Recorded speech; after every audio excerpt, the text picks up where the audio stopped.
พี่น้องขอจอนกัดค่ะในเข้ามาตีนเจ้าเหมือนค่ะเนาะ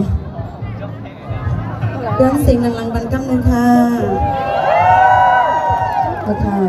ไปนั่งท่านั่งเดี๋ยวมาบนใจปันดังกว่าบันห้องคือว่าพองนางเขาปล่อยม้าเนี่ยมันจะบันพี่น้องเขาอยู่นะ